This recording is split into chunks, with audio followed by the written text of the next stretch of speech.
Heard the call to build your small business? Make it happen with a .net domain name, the place for dreamers for 30 years and counting. Visit keepdreamingup.net for tips and advice, whether you're just getting started or looking to grow. That's keepdreamingup.net. Stop jumping on me. Why are you doing that? Having a bad dog day? Rex, come back here. From police dogs to pet dogs, from potty training to pet peeves, #1 best-selling author and 30-year canine trainer Andy Falco knows how to get to the meat of what's eating your dog. This is Falco Canine Dog Talk, the show that helps you and your dog create a relationship of love and respect. What a good boy. Good heel, Rex. I love you, Rex. And now here's your host, Andy Falco. Hello, my friends. This is Andy or Falco Canine Academy's Train the Dog Trainer podcast and Falco Canine Dog Talk. I hope you're having a great day. I just got off the road. I've been traveling just a little bit. Went to San Diego and then to New Mexico for a few days and finally got back. So, all of it is related to either marketing or dogs. So I love it. And the only reason I bring it up is because I want you to have the same thing. I want you to have the same opportunity of traveling, getting paid to travel, getting paid to teach about the thing that you love. And it really is a good living when you can do the thing that you love. And it makes it so much easier because in so many cases, I'm teaching things that I'm passionate about. I'm teaching things that I just simply know because I have been doing them for a long period of time. Or in relationship to marketing, I've completely immersed myself in understanding and knowing as much as I can about the new way of marketing in our new world with video and social media and all the tools and things that go along with it.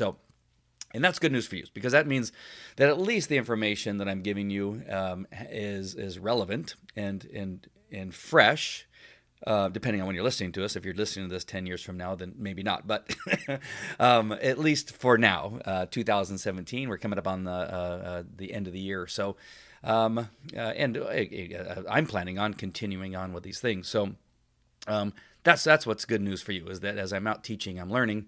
And hearing other speakers and other people talk about, what it is that they do and how they do it, and I'm able to pass those things on. So, in this particular episode, I want to talk about who is your perfect customer, and I've talked about this a great deal. I've had webinars about it. I've done Facebook Lives about it, but I want to make sure and add it to this podcast, even though you may have heard me talk about it before, and so it may be important for you to listen to this, just in case you have forgotten something about understanding who your perfect customer is. And so, first of all, let's talk about why it's important to know who your perfect customer is. Well, for years, as a dog expert, and even in the beginning when I wasn't necessarily an expert, but I was a dog trainer and getting paid to be a dog trainer, my thought back then, and I clearly remember somebody even asking me, well, who's your customer? And I said, well, anybody who has a dog. And I really believe that everybody who had a dog, no matter whether it was a police dog, a detection dog, a pet dog, a service dog, a search and rescue dog, they all were my customer. That's who I was marketing to. And wrong. I could have never been so wrong in my entire life because nothing that I did marketed really to a specific person, a group, or anything like that. It was my website didn't speak to my pet dog audience. My police fans or my police followers or students may have liked my website, but it also spoke to pet dogs, right? So I also had things that talked about pet dog training, and so when people would visit the site for whatever reason, I don't believe that they were able to understand that they were in the right place, right? They were in a place that could be the right place because they did see some stuff that related to what it is they want, but it didn't entirely speak, and they were afraid, So if the pet dog people came, they saw all this police dog stuff with Malinois and German Shepherds and Dutch Shepherds, biting and chasing bad guys, and they go, well, I just want my dog not to pee in the house, and I don't know how to do that, but he says it says pet dog training on here, and they were confused. So, and so were other people, right? And that's how I found out about it. And then you had the police people coming and going, well, God, he has a lot of stuff on here about pet dog training. Maybe he's not serious about police dogs. Maybe he's not serious about, the service dog industry or what it is that I need, because he's also doing these other things, and I'm confused as to what it is that I should read. And so not knowing who your market is, not knowing who your perfect customer is, it can be confusing to anybody visiting your Facebook page, your Pinterest, your what have you. And I still think there is some of that confusion with me, because it is hard for me to focus on one or another, because I do so many things. And I'm going to come back to that in just a moment. So, there can be the confusion, right? It's much better, I think, to be In-N-Out Burger, where it's very clear. When I go to In-N-Out Burger, I know I'm getting a burger and some fries and a drink, probably an iced tea or some water, right? I know. And I'm not going to get there and be confused by the menu. I have gone to burger joints, what we would call a burger joint, and confused by the menu, and looking at it and go, God, now I don't know what I want, because there's so many things. I can't make a decision.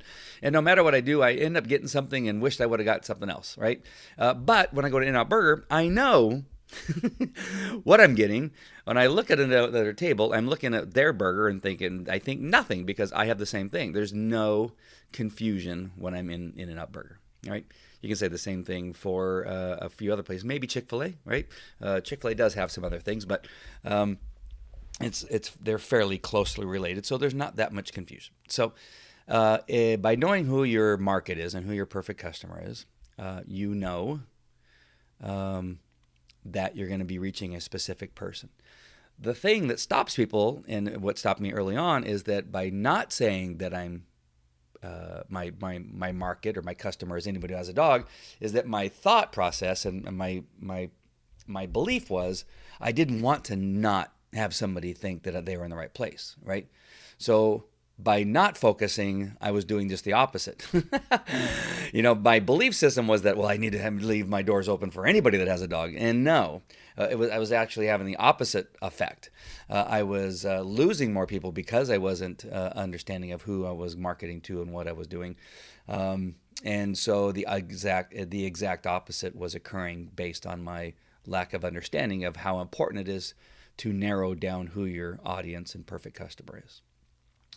So, what I was told one day about 5 years ago on a stage in front of about 200 or 300 people on something called a hot seat, I was at a marketing seminar, conference type of thing. A gentleman by the name of Mike Koenigs, a beautiful woman by the name of Pam Hendrickson, and another man by the name of Ed Rush and Paul Colligan, all experts in the marketing area, social media, consultation, businesses, looked at my website and said, we don't understand who it is you're marketing to. Is it pet dog people? Yeah. Is it police dog? Yeah. Is it? Yeah. And whatever. And they go, no, that's not. You need to, if you're going to market to pet people, you need to market to pet people. And then they asked me, well, who's your perfect customer? And I go, I've never thought about that before. And it took me a while to remember who my perfect customer was. And at that time, and probably still is, a woman by the name of Sally Frost came to mind. And she's heard me tell her story hundreds of times. So I'm sure that and we've talked about it. So I'm sure I have her permission to name her. But she literally was one of my perfect customers. No matter what it is I did, she was interested. Now, maybe she might not take the class, but she did take many of them. But she ended up becoming a trainer for us. She ended up, being in most of my classes. She ended up going to Las Vegas, where I was interviewing Super Zoo attendees, which is a trade show for pets. And so, needless to say, she loved everything I did, right? I even featured her on shows because of how perfect she was. And so what they told me, now back to San Diego, Mike and Pam and Ed and Paul, was that that's who you need to keep in mind when you're building your website, when you're creating copy for your emails, when you're creating copy for your blogs, when you're creating your videos, is that you need to have the picture of that person on your mind when you're creating stuff. And there's going to be some marketers that are going to disagree. They're going to say, well, no, you don't want to give them a name, blah, blah, blah. But for me, this is what worked for me. You can find variations of this thought process, but you need to have that understanding. Now, to add to that, and what I've added later, is that I need to know my perfect customer and those people that are like her that actually buy, right? I need to know who that person is, the person who actually buys. And that's I need to have my colors, my color scheme. I need to have my logo. I need to have my website, the information that you see on my website, my Facebook page, my Pinterest, my snaps, my whatever, to be attracted to that person. And it is really, really important. Not to you. That's the other thing that I learned, is that my website was based on what I liked and what I wanted, not based on who I was marketing to. And so you can believe that what it is that you have going on and the things that you created and all that kind of stuff is fantastic, but it means nothing if it doesn't speak to the people that it's intended to market to and who's going to spend money and buy the stuff that you're having. So what I would encourage you to do, and there's a couple places you could probably find this on my Facebook page. Maybe find it, maybe the Facebook Live TV show. If you look in files on the left-hand side of that Facebook page and click on that, you might be able to find a template. I should actually find out where that is, because I do have it in a number of places. But you can. It's easy enough to be done yourself, or maybe it's a Create, Launch, and Profit Facebook page that has a template that just says these are the questions you need to know. You need to know. You need to find out who your perfect customer is. Now, if you've never had a perfect customer, you're going to have to make one up and give them a name, at least in the way that I do things. So, know their name, know what they look like, know what they like to eat, know what they like to watch on television, know where they like to go on vacation. Are they married? Do they have children? What are their hobbies? What kind of maybe even music they like to play? Where do they shop? What is their income? Where do they live, if I didn't say that already? In my case, what kind of dog do they have? What is their interest about dogs? What is it they like about dogs? What is it they hate about dogs, right? Maybe there's something that you can identify that those are the people that whatever they hate, that's going to be something you're going to market to. Do you hate it when your dog does blah, like jump on you? Do you hate it when your dog,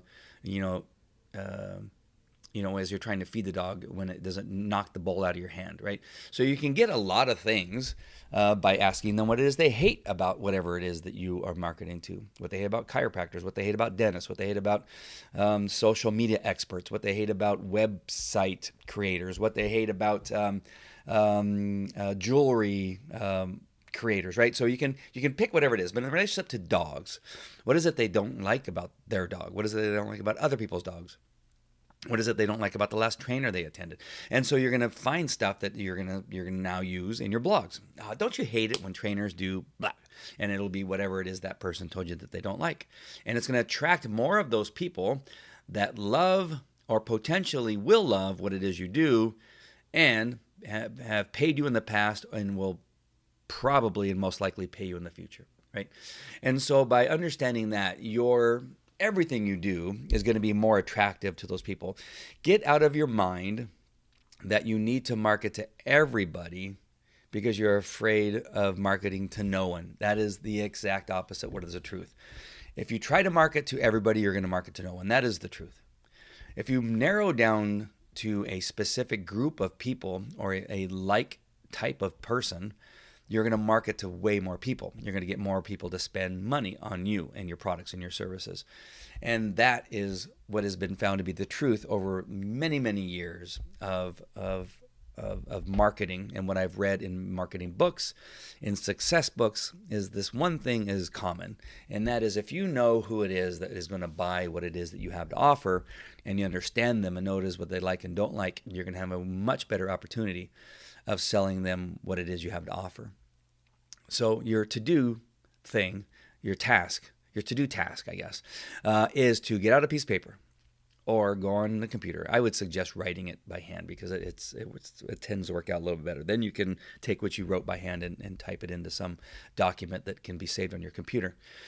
So you can look at it. So you can tape it on your wall. You can put it on your desk so that you can read it as you're creating copy, or you look at it before it is you create something, or create a picture or take a picture of your perfect customer and put it on your computer or near your computer so you can look at it when you begin to create something or write something or do a blog or do a post or do a podcast like I'm doing today.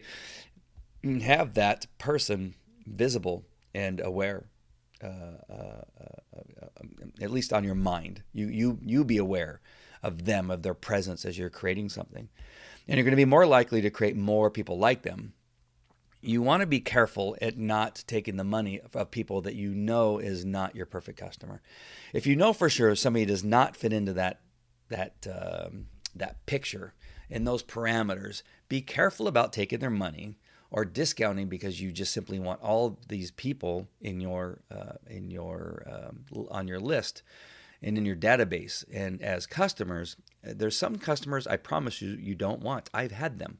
And still have some I'm dealing with today because maybe even at a desperate time, I took on a customer that I knew was wrong for Falco Canine Academy, that was wrong for Andy Falco Jimenez. I knew they were wrong. And yet I took their money anyway because I thought that the money was more important than the understanding that they did not fit into what it is that I wanted as a customer. That is more important than their money, strangely enough, because you will have more money if you have more people that love what it is you do, that desire the next thing you're going to do just based on what it is that they know about you and what you've delivered in the past, and that you speak to them and they're attracted to you and they're attracted to your attractive character. And so by doing that, you're going to be far happier. You're going to have far less returns or times that you're going to have to reimburse somebody's money.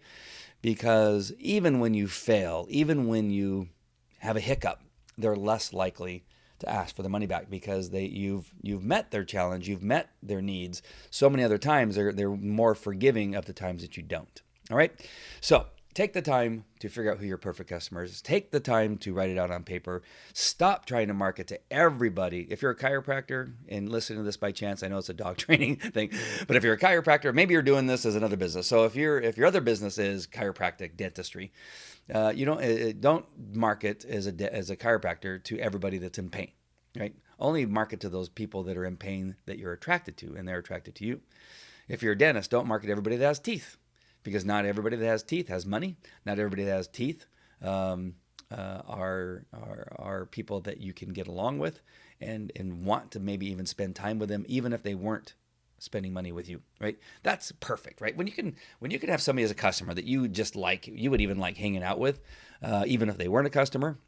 And you may or may not have a policy against that you would not hang. And that's perfectly fine. And I probably think that that's best, right? That you don't want to date your customers. You don't want to, go out and have a beer with your customers because that can get complicated. But if you could, you would, right? And if it's that type of person, then you're on the right track. That if they're paying you and you also like them as a person, or you like them as a family, or you like them as a group of people, then you're going to have greater success and it's going to be way more fun to go to work every day. All right. So take your time. This really is important. And again, if you've listened to me talk about this before and you're going, God, again, he's talking about that perfect customer, that avatar. I didn't say avatar, right? I normally say avatar. I just left it out just because I wanted to see if I can go through the whole thing without saying avatar. And I didn't because it got to the end here and I spit it out. But I thought it was funny that normally I will talk about the avatar because that's what they call it. Your avatar is also known as your perfect customer. So get to work, do it, and have it and save it. And it may change. If you don't have a perfect customer and later on you get one, you can change to that perfect customer. It is a living, breathing thing that you can change and alter based on what it is you're doing. And you may have a perfect customer for one part of your business, but not for another part of your business. And before I sign off, I was just getting ready to sign off, and I just recalled this fact that your perfect customer may only be a perfect customer in that first phase of whatever it is they're seeing you for. So in the case of a pet dog that has behavioral problems, right? If you solve that behavioral problem, now are they your perfect customer? No, not for at least your basic class, right? Not for your basic thing, but they may be the perfect customer for the next thing. Yeah, the intermediate or advanced class, or your detection dog, or your fun nose work, or whatever it is you're doing. Now they're the perfect customer for that. They're no longer the perfect customer for just entering the funnel of your dog training business. So they're no longer in that space. Now you need to have a perfect customer for intermediate, and it doesn't necessarily mean it's the same person. They could be somebody else. All right. So really take time to do that and really list out your perfect customer for your company, for your products, for your services, and for the phases that they're at in whatever services you offer. All right. Now, for sure, that is it. And I will see you at the next podcast. All right. Take care, and I'll see you at the next one. Bye-bye. Thanks for listening to Falco Canine Dog Talk, the show that helps you and your dog create a relationship of love and respect. If you like what you just heard, we hope you'll pass along our web address at www.falcocanineacademy.com and like our Facebook page at facebook.com/Falco Canine Academy. Follow us on twitter.com/Falco Canine Academy and subscribe to our YouTube channel at youtube.com/Falco143. And remember, if you've got questions for Andy, call the Canine line at 714-798-9961. That's 714-798-9961. This is a production of Falco Enterprises Incorporated. All rights reserved.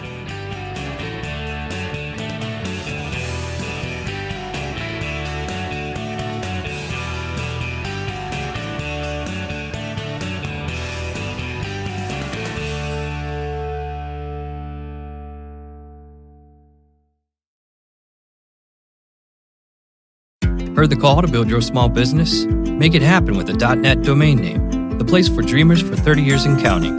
Visit keepdreamingup.net for tips and advice, whether you're just getting started or looking to grow. That's keepdreamingup.net.